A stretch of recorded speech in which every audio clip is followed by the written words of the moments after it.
Labas rytas, bičiuliai. Nuo pat ryto sulaukiau laiško iš žmogaus su labai įdomiai ir intriguojančia istorija.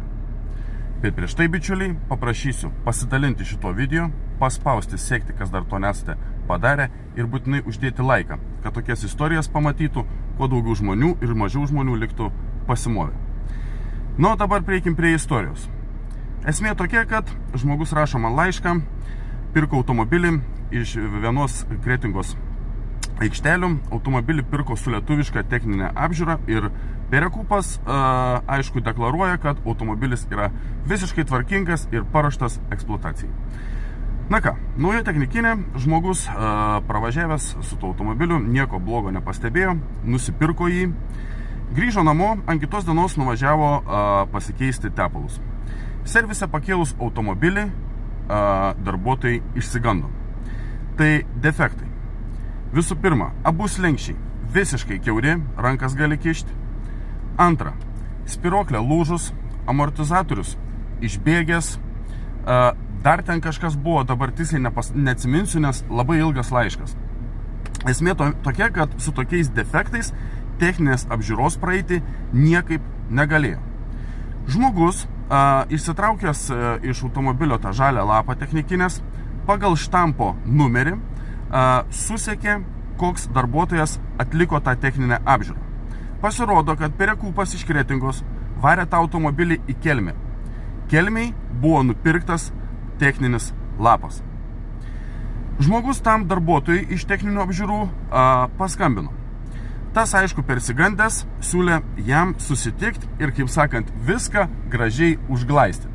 Kodėl? Todėl, nes paprasčiausiai bijojo prarasti šiltą vietą. O į techninės apžiūras, patikėkit, papulti yra reikalų. Turiu pažįstamų ir žinau. Tada, ką padarė toliau žmogus? Paskambino į Šiaulių techninių apžiūrų centrą pačiam viršininkui. Papasakojo visą istoriją, kaip ir kas.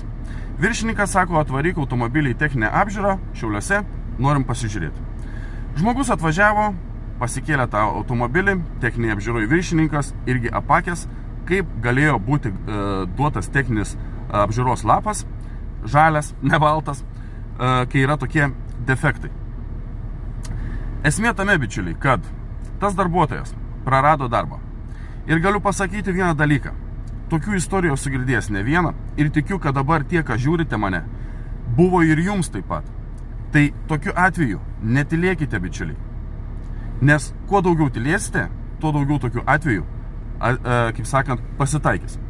Žmogus va padarė protingai, susisiekė su viršininku, išsprendė tą problemą, žmogus prarado darbą ir dabar, kaip sakant, toliau aiškinsis jau su pardavėju. Pardavėjas, manau, čia irgi nuo atsakomybės niekur nepabėgs, todėl kad visi šitie techninės apžiūros reikalai yra fiksuoti ir su pačiu viršininku, manau, žmogus ir nuotraukų yra pasidaręs techninės apžiūros centre, kai automobilis buvo pakeltas arba bent jau servise, kaip ten viskas atrodo.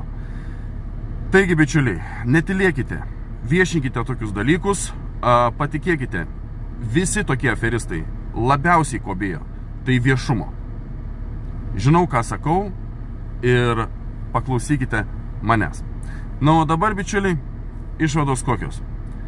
Jeigu perkate automobilį su nauja techninė apžiūra, nepatingėkite, pasimkite tą perikupą kartu su tą mašiną ir važiuokite technikinę praeiti dar kartą, kai jūs būsite šalia ir matysite, kokia yra iš tikrųjų situacija. Ar technikinis buvo nupirktas, ar vis dėlto automobilis iš tikrųjų yra tvarkingas. Gero visiems ketvirtadienio, dar kartą paprašysiu, pasidalinkite, paspauskite sekti, kas to nepadarė, paspauskite laiką, taip pakeliate algoritmus ir taip daugiau žmonių pamatys šitą video ir mažiau žmonių liks apgautų. Laikai tokie, bičiuliai, visi labai gudrus, kai reikia uždirbti pinigus.